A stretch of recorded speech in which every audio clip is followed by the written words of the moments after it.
Hello guys and welcome to another video. My name is Hickson, and before we get into today's video, if you could do me a big favor and like this video if you enjoy it, and subscribe to the channel because I want to grow this channel with you guys and you can get notified each time a new video gets released. So today I want to show you exactly how to navigate through MyFitnessPal, how to track your food, weigh out your food on a food scale accurately, and log your food and calories on a daily basis. So starting off with MyFitnessPal. Now, when you go on to MyFitnessPal, you need to register. So when you register with MyFitnessPal, obviously basics first, don't forget your username and password. Then once you register, you will see a few questions, things like what is your goal, what is your weight, what is your height, what do you want to achieve, and MyFitnessPal will automatically generate you calories and maybe an exercise goal automatically.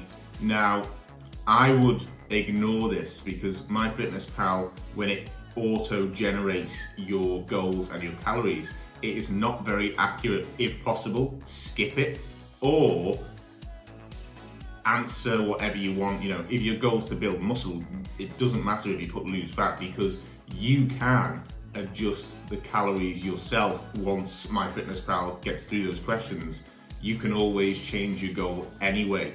So my best advice would be to, if you know yourself what your calories should be, then you can enter the calorie goal yourself and your macronutrients goal, so how much protein, carbs, fats you need, or find yourself, a good coach like myself or someone else who can help you with your calories and follow their instructions, whatever they tell you it needs to be. So that would be my advice starting off. Then the other thing, once you're on MyFitnessPal, is you can use MyFitnessPal for free, which is the standard version, or you can use a premium version. Now, my advice would be use the premium version. It's only like I think it's $8 a month, which is like what, £5 or £6 a month, something like that, and you have a lot of benefits with that. One of the best benefits for the premium version is that you can set your macronutrients, as in how many proteins, carbs, fats you need. You can set those to the exact gram. So on the standard version, you can set your calorie goal. So for example, if your calorie goal was 2,000 calories a day, then you could set your calories at 2,000. However, if 2,000 calories, for example, was 100%, okay, and that's what you need to be having on a daily basis, 100%, 2,000 calories, then to hit those calories, remember calories are made up of macronutrients, yeah? In 1 gram of carbs, there's 4 calories. In 1 gram of protein, there's 4 calories. In 1 gram of fat, there's 9 calories. So macronutrients are made up of calories. But in the standard version, it only lets you set these calories with a percentage, okay? So 40% could be protein, 40% carbs, and 20% fats, okay? So if your coach or yourself knows that your protein requirements on a daily basis needs to be, say, 160 grams a day, then MyFitnessPal, to get you to your 2,000 calories on the standard version, if it lets you set it as a percentage, as you can see on the screen, it might be, 152 grams of protein, or it could be 163 grams of protein, but rarely do I see on MyFitnessPal, rarely do I see it let you set your macros in percentages and you hit the exact gram that you need to, because it's working on percentages to get to the 100%. So it's going to be a little bit off where you need to be in the exact grams. So the benefit of the premium version of MyFitnessPal is you can set your macros to the exact gram. And remember, the most important macronutrient when it comes to building muscle and fat loss is protein. Okay, now protein, I would normally set my clients up with protein per gram per kilo of body weight or per pound of body weight, yeah? So that is why I prefer the premium version, because you can set your macronutrients to the exact gram. Once you're in MyFitnessPal, you will see a screen, the one that you will see now, which is a little bit like a Facebook news feed, okay? Now, at the top of the screen, you will see the green calories. Now, if MyFitnessPal has, you've just registered, it's logged you onto your newsfeed, you would click on the green calories at the top of the screen, and then you would click goal, and then it would let you adjust your calories to whatever yourself or your coach has set you. Then another thing to note is at the top of your MyFitnessPal homepage, always check that the exercise is on 0. So, because MyFitnessPal could automatically say, it could say +2 exercise, and it would add more calories, because MyFitnessPal will allow you to have more calories because it thinks you've done some exercise that day. Okay, so the only thing that I would recommend to use MyFitnessPal, the only thing I would recommend to use it for is to log and track your food. That's it, nothing else. So at the top of the screen, always make sure exercise is 0. So to get rid of exercise, so if you ever one day you've got exercise at 0, you've filled out all your food, and you wake up the day after, always check that your calories are still the same as what they should be. Always check that exercise is 0. But if it's added exercise, you will see in your diary, okay, where it says breakfast, lunch and dinner, you will see then it will have a section called exercise. Swipe left and click delete to get rid of it. The best way to add food on MyFitnessPal is using barcodes. So when you're using barcodes, it's pretty easy, because on the standard or premium version, all you do is click the scan barcode, and when you're scanning barcodes, it's really easy to track your food on MyFitnessPal, because it is the most accurate if you can scan a barcode, because it will tell you the exact brand, the exact name, the exact shop it came from, the exact macros and all the nutrition information for that exact piece of food that you're about to consume with a barcode. If a food didn't have a barcode, then you would have to search it automatically and see what results MyFitnessPal comes up with.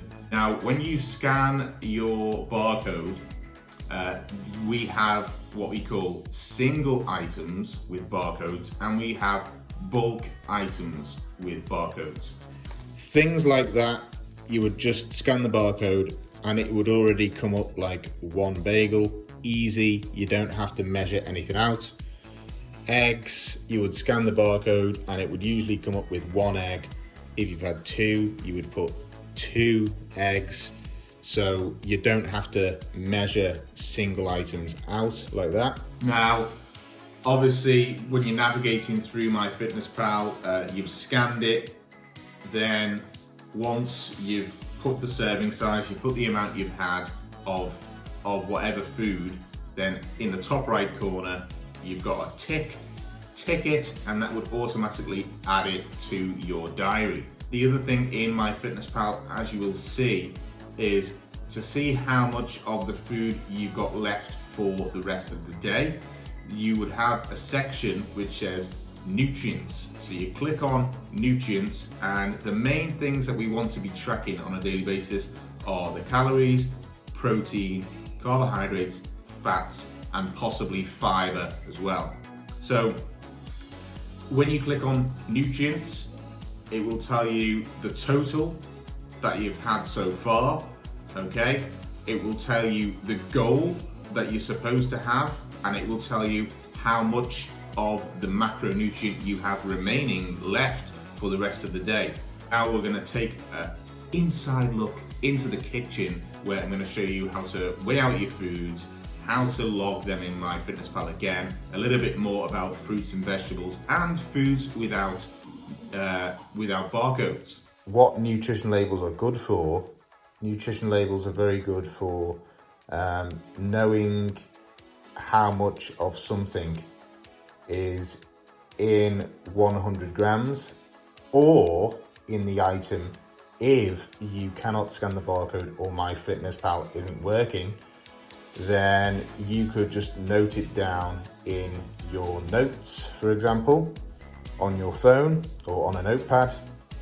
So if you can't scan the barcode, MyFitnessPal isn't working, what you do, okay, you would turn it over. So nutrition, I've had one bagel, so it's 232 calories, and it is protein is 8.9 grams, fat 1.2 grams, carbohydrates 44.6 grams.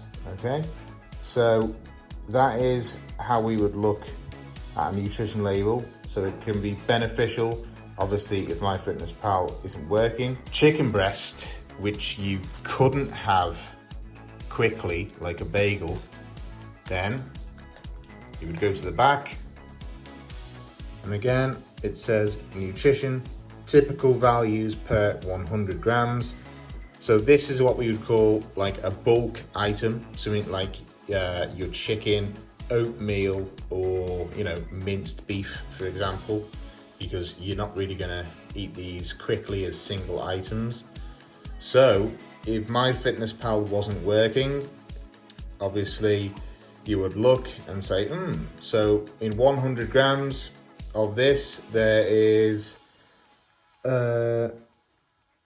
31 grams of protein, hardly any fat and no carbs. So chicken, for example, when we're cooking bulk protein and we need to weigh it out, there's things like chicken, maybe steak, minced beef, diced beef, turkey medallions, fish as well, big pieces of fish in a pack. Then you would possibly have to weigh that out as well. So anything that comes in bulk, protein, carbs, you need to weigh that out. So the way to do it is weigh it out raw, because a lot of food, when it is cooked, can lose a lot of the water weight. So we need to weigh out our foods raw before cooking it. For example, you think to yourself, okay, that looks like quite a good chicken breast, that one, I'm gonna have a big one. Then you would either, if you want to chop the chicken or you want to have it whole, however you would like it, you still need to weigh it out. So read the nutrition label, and you would say, okay, so per 100 grams, there's 31 grams of protein, 0 grams of carbs, 1.7 grams of fat. So you will know if you have, say for example, 200 grams of protein, if you have 200 grams of chicken, or if you want to have this one chicken breast and it comes on here as 200 grams, then you would say to yourself, okay, well that should say on MyFitnessPal that is about 62 grams of protein. Okay, so read the nutrition label first, pick however much chicken you feel like you want to consume, weigh it out, see how much it comes as in grams. Okay, scan the barcode, then when it comes in MyFitnessPal, you will type in the amount of grams that you've had, and that is it. So if we go to bulk carbs, again, typical value nutrition information. Okay, it tells you per 100 grams, fat 8, carbohydrates 60 grams of carbs per 100 grams. So if you add 150 grams of this, you would have 90 grams of carbs, okay? Imagine this is a bowl. Put your bowl on the food scale. Okay. Zero it out, okay? Because obviously once you put the bowl on, it would come up to a few grams. Zero it out with the bowl on. Pour the amount of oats that you think that looks like a good amount for breakfast. Then whatever it comes up as in grams, scan the barcode in MyFitnessPal and enter the amount of grams you've had of the oatmeal, rice, pasta, or whatever bulk carbohydrate you are having. Most of the time, fats will be classed as liquids. So things like oils, flaxseed oil, olive oil, butter, milk, cream, and that will come in the form of teaspoons and tablespoons. So add food, scan barcode, and scan the olive oil. Okay, so it says serving size. I would recommend always putting this in tablespoon, because hopefully you're not going to have a cup of olive oil with a meal. So tablespoon or teaspoon, whatever. So you'll tick that tablespoon and whatever amount of tablespoons you'll have. If it's 1, obviously put 1. If it's 2, put 2 and tick. And then again, top right corner, tick it, and then that will be added. So remember that whenever you're cooking food and you think, oh, it's only a drizzle of olive oil, that needs to be tracked as well, especially if you're dieting, okay? So liquids, liquid fats always need to be tracked as well. Anything that you drink, like sodas, things like that. So then if you look at a different type of fat, so this is almond butter. Scan this. Okay, so this is what we want, because when it comes to tracking food, it's easier to track it in grams. So when it comes to liquid fats, you're not going to get that. So tablespoons or teaspoons is the best. But things like avocado might come in grams, or if it's in a pack, then it will just say 1 avocado, you'd put 1, or if it's half, you'd put 0.5.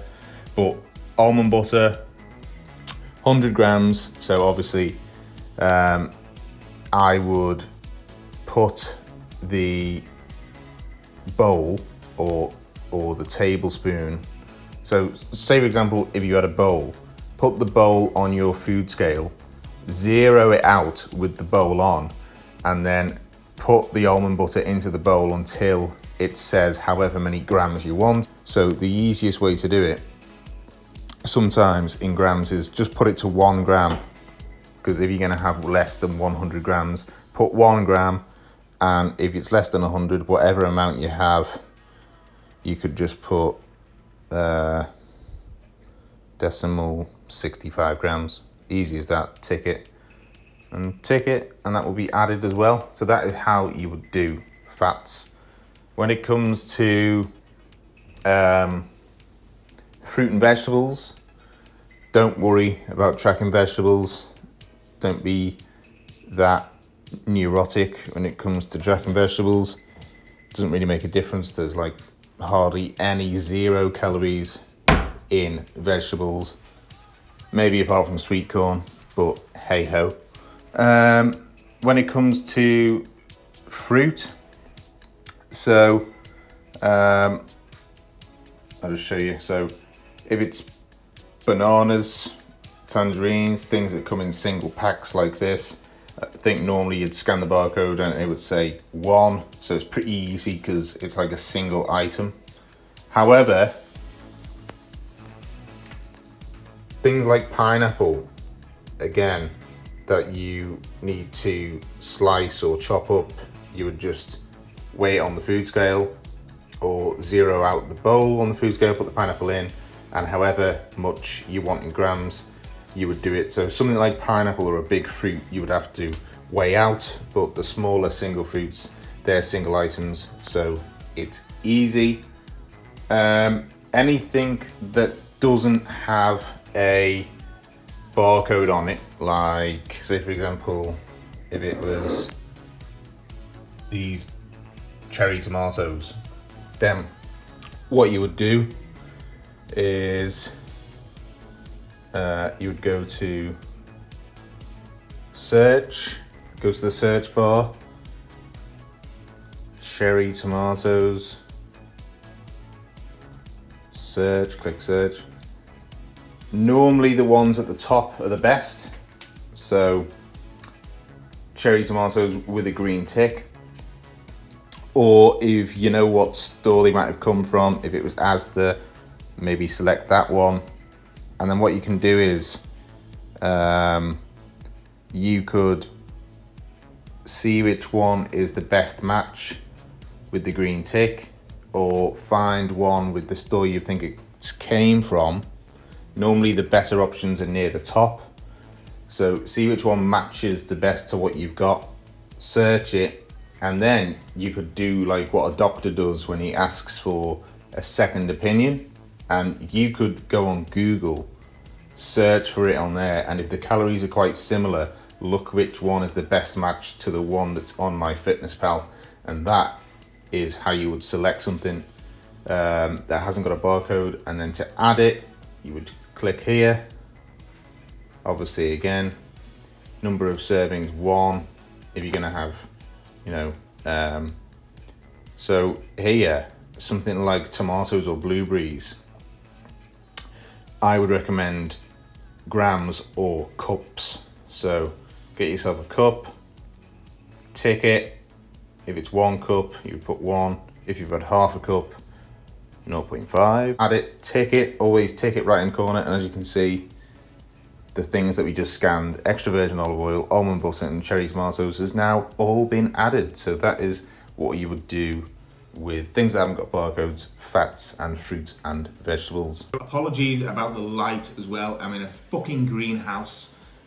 Sometimes it has its benefits, but sometimes when you film it, doesn't. Yeah. And that is the end of today's video. I do hope it helped you out, you found it useful and you enjoyed it. If you did, don't forget to give it a thumbs up. And if you want to see more videos like this, maybe where we talk about how to find out your calories, whatever your goal may be, a little bit more about protein, carbs, fats, nutrition, then make sure to comment below and I'll look into it. And make sure to subscribe to the channel. Let's grow it massive, the best channel in the whole world. And I hope to help as many people out as possible. That being said, thank you very much for watching today's video and stay safe and I'll see you soon.